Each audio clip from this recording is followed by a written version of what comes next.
Hello friends, അപ്പോൾ ഇന്ന് നമ്മളിതാ ഇഞ്ചി കട്ട് ചെയ്യാൻ വേണ്ടിയിട്ട് പോവാണ്.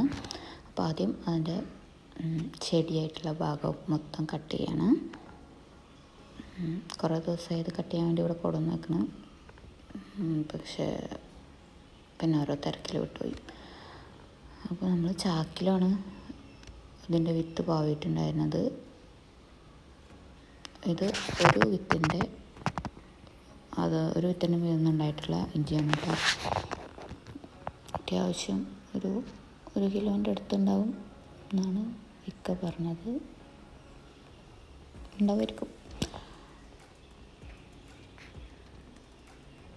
കണ്ടോ, അത്രയും മണ്ണിൽ ആ ഒരു ചാക്കിൻ്റെ അരഭാഗത്തോളം മണ്ണ് നിറച്ചിട്ട് മണ്ണും വളവും കൂടി നിറച്ചിട്ടാണ് ആ വിത്ത് ഇട്ടിട്ടുണ്ടായിരുന്നത്. അപ്പോൾ അതിൽ നിന്നും ഇങ്ങനെ വേർതിരിച്ച് ഇഞ്ചിയൊക്കെ നല്ല വേരടിയിലേക്ക് പിടിച്ചിട്ടുണ്ടായിരുന്നു. അതൊക്കെ നമ്മൾ ആ മണ്ണിൽ നിന്ന് ഇങ്ങനെ കൊട്ടിയിട്ട് എടുക്കുകയാണ് കേട്ടോ.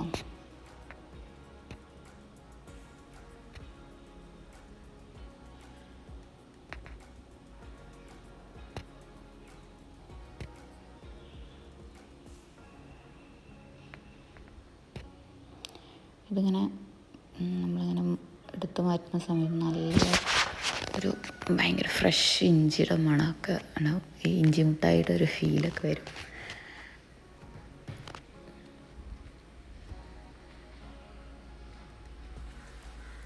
അപ്പം അതൊക്കെ അതിൽ നിന്ന് ഇങ്ങനെ വേർതിരിച്ചിട്ട് നന്നായിട്ട് വൃത്തിയായിട്ട് കഴുകിയിട്ട് നമുക്ക് ഉപയോഗിക്കാം. കഴുകുമ്പോൾ നമ്മൾ സ്റ്റോറിൽ നിന്ന് വാങ്ങിക്കുന്ന ഒരു ഇഞ്ചിയും ഇങ്ങനെ ഫ്രഷ് ഇഞ്ചിയും തമ്മിൽ കളറിൽ തന്നെ ഒരു ചെറിയ വ്യത്യാസം ഉണ്ടാവും. നല്ല കാണാൻ ഭംഗിയുള്ള ഒരു യെല്ലോ കളറാണ് കേട്ടോ. നല്ല മണ്ണുണ്ടാവും. അപ്പോൾ അതൊക്കെ നന്നായിട്ട് കഴുകി വൃത്തിയാക്കും.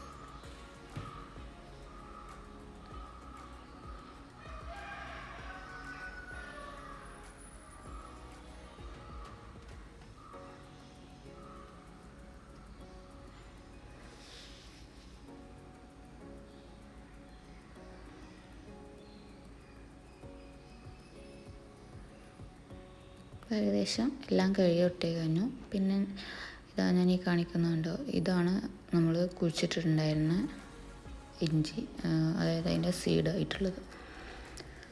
അതിൽ നിന്നാണ് നമുക്കിപ്പോൾ ഇത്രയും ഒരു അളവിലുള്ള ഇഞ്ചി കിട്ടിയിട്ടുള്ളത്.